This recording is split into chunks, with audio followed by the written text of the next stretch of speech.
नमस्कार। आज हमारी उपस्थिति गोरखपुर के अम्बेडकर चौक पे है और देखिए यहाँ पे SC/ST वर्ग से जुड़े हुए छात्र आंदोलन कर रहे हैं और इनको धरना प्रदर्शन आज शहर के विभिन्न चौक से पैदल मार्च होते हुए अम्बेडकर चौक पर इस समय पहुँचे हुए हैं। हमारे साथ छात्र नेता छात्र पवन कुमार जी हैं। अब इनसे समझते हैं कि इनका क्या विरोध है और ये लोग विरोध प्रदर्शन जो कर रहे हैं वो क्यों कर रहे हैं, क्योंकि देखिए बड़ी संख्या में यहाँ पत्रकारों का जमावड़ा है इस चौक पे। ये अम्बेडकर चौक है, सीधे आप देख रहे हैं पीछे बाबा साहब का प्रतिमा लगा हुआ है और यहाँ पे जो विरोध प्रदर्शन कर रहे हैं लोग हैं वो मीडिया के अलग अलग लोगों से बातचीत कर रहे हैं। हमारे साथ पवन कुमार जी हैं। अच्छा, क्या आप लोगों का प्रदर्शन है, क्यों आप लोग विरोध प्रदर्शन कर रहे हैं? हम लोग विरोध प्रदर्शन इसलिए कर रहे हैं कि अनुसूचित जाति अनुसूचित जनजाति छात्रावासों में 30% अतिक्रमण किया जा रहा है OBC जनरल के माध्यम द्वारा सरकार के द्वारा। सरकार ने एक तुगलकी फरमान ला करके लोगों से इस हॉस्टलों में प्रवेश कराया, 30% अलग लोगों को आवंटित कराया, जबकि ऐसा नहीं होना चाहिए। SC/ST छात्रावास का निर्माण समाज कल्याण विभाग द्वारा चलता है और संचालन भी उसी के द्वारा होता है। समाज कल्याण विभाग अनुसूचित जाति अनुसूचित जनजाति छात्रावासों के बच्चों को वहाँ पर रह कर के पढ़ने की सुविधा मुहैया कराती है। जो बच्चे समाज से वंचित हैं, जो समाज में अस्पृश्यता छूआछूत और भेदभाव का सामना करते हैं, ऐसे बच्चे जाकर के उस हॉस्टल में रहते हैं। क्योंकि आज के भी समय में आप देख लीजिए, यदि कोई बच्चा शहर में जाता है, दलित बच्चा वहाँ जाकर के अपने हक अधिकार की मांग करता है, अगर क्वार्टर ढूंढता है तो उसको सबसे पहले उसकी जात पूछी जाती है। लेकिन आज के समय में अगर जात पूछी जा रही है तो निश्चित ही जाति भेदभाव हो रहा है।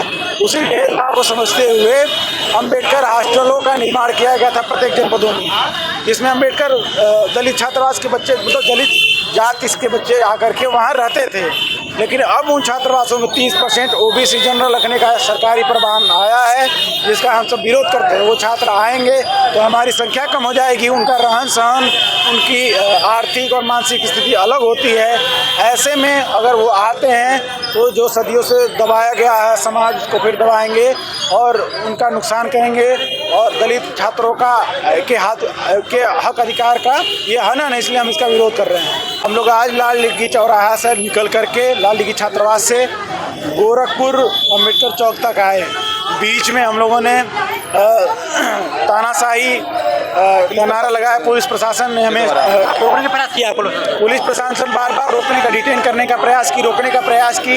इवन यहाँ तक उसने बोला कि हम आप सबके खिलाफ जो है कि धाराएं, संगीन धाराएं लगा करके मुकदमा दर्ज कर देंगे। हम लोगों ने कहा हमारे हक अधिकार की लड़ाई है, हम हर स्तर पर जाकर के लड़ने के लिए तैयार हैं। आप चाहे जिस भी तरह का वादा लगा लो, हम अपने हक अधिकार की लड़ाई लड़ते रहेंगे। आप क्या मानते हैं कि आपके लोग ये 30% आंदोलन करने की सरकार के जो आदेश दिया गया है, निर्णय लिया गया है, क्या मानते हैं आपके जो वर्ग के लोग कहीं ना कहीं छीना जा रहा है? जी देखिए, सरकार जो 30 बनाम 70 का मुद्दा लेकर के आई है, ये बिल्कुल SC/ST के बच्चों के साथ है, उनके संविधानों का हनन किया जाता है। क्योंकि उस छात्रावास में अधिकतर रहने वाले बच्चे उस समाज से आते हैं, उस तबके से आते हैं जो सदियों से सताया गया समाज है, सदियों से हाशिए पर रहने वाला समाज है, जिनके घर खाने की व्यवस्था नहीं रहती, पीने की व्यवस्था नहीं रहती। ऐसे बच्चों के लिए वो छात्रावास का निर्माण किया गया था।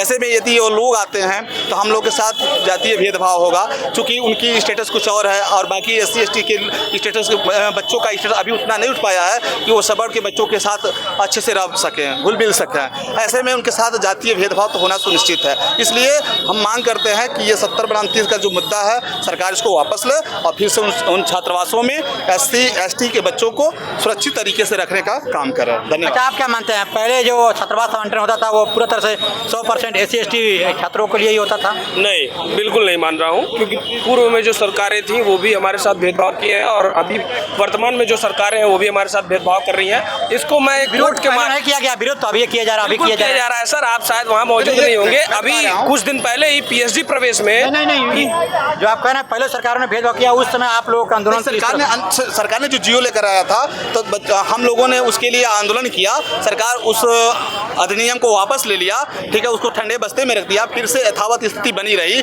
ये सरकार ऑनलाइन व्यवस्था करके भरने का काम कर रही है, इसलिए ये आंदोलन हम लोगों ने शुरू किया है। एक शायरी के माध्यम से मैं एक सवाल मैं आप लोगों को कड़ा सवाल करना चाहता हूँ। कई लोग आरक्षण पे जो सवाल खड़ा करते हैं कि आरक्षण पाए एक छात्र मेडिकल के मतलब हो कोई और डॉक्टर बन जाए, तो क्या वो सही से इलाज कर पाएगा? मान लीजिए किसी का गड्ढा 100 नंबर है, किसी का गड्ढा 75 नंबर है, आपका 75 नंबर पाने वाला ज्यादा ब्रिलियंट होगा कि 100 नंबर। कई लोग इसका सवाल करते हैं, इसके बारे में क्या कहें? ये जो सवाल है बिल्कुल जायज सवाल है, लेकिन जो आज आरक्षण पे सवाल उठा रहे हैं वो जाति पे सवाल क्यों नहीं उठाते हैं?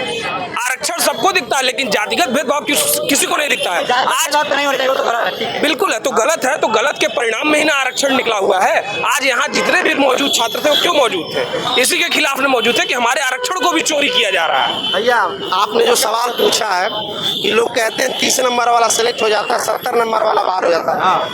भारत में एक मिथ चलता है कि भारत जो है किसानों का देश है, हाँ, गाँवों का देश है, गरीबों का देश है, और 50% किसान कहा जाता है, 50% किसान कृषि प्रधान देश है।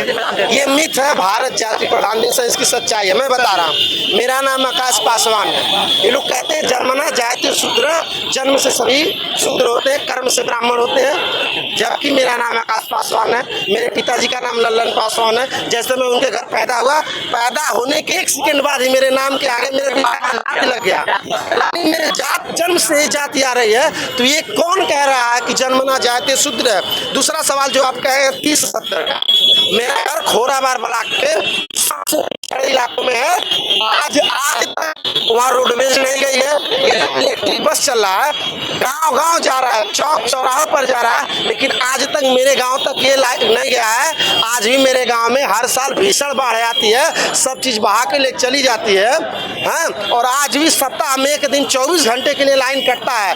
हमारे जैसा एक छात्र उतना पिछड़े तबके से आकर के गोरखपुर विश्वविद्यालय में पढ़ रहा है, LLB कर रहा है, और एक जो जाति का प्रिविलेज लेके पैदा हुआ उसको छात्रावास मिल रहा है गोरखपुर विश्वविद्यालय में, 24 घंटे लाइट मिल रहा है, सारी व्यवस्थाओं से लैस है। आप उसकी और हमारी स्थिति को कैसे समान कह सकते हैं? आप बताइए, कह सकते हैं? सवाल का कड़ा केवल ये जो समानता दी जाती है, 2 घंटे की क्षमता एग्जाम देने की और सेम क्वेश्चन पेपर की समानता, उसके बाद हजारों असमानता से SC ST OBC जूझता है। इस पर इनका जुबान क्यों नहीं खुलता है? आप इनसे सवाल पूछिए।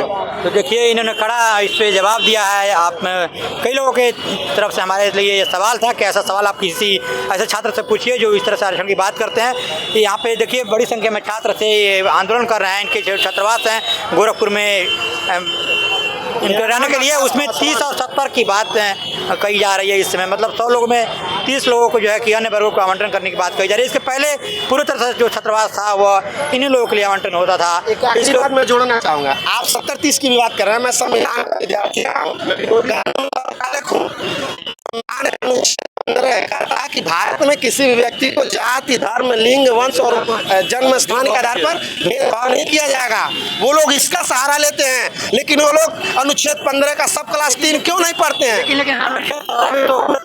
एक मिनट मैं उसी पा रहा हूँ। 15 कह रहा है जाति के आधार पर किसी के साथ भेदभाव नहीं होगा, तो SC को जाति के आधार पर छात्रावास क्यों दिया जा रहा है? उसका जवाब सुनिए। 15 का सब क्लास 3 कहता है कि इस देश में महिलाओं के लिए, बच्चों के लिए, वंचित तबकों के लिए विशेष उपबंध किया जाएगा, और ये कहीं से भी संविधान के विरोध में नहीं है। ये मैं नहीं कह रहा हूँ, ये भारत का संविधान कह रहा है, बाबा साहब अम्बेडकर का संविधान कह रहा है। और जो लोग आरोप लगा रहे हैं कि मानव विरोधी है, सामाजिक विरोधी है, उनको खुद सामाजिक स्ट्रक्चर को पढ़ना चाहिए।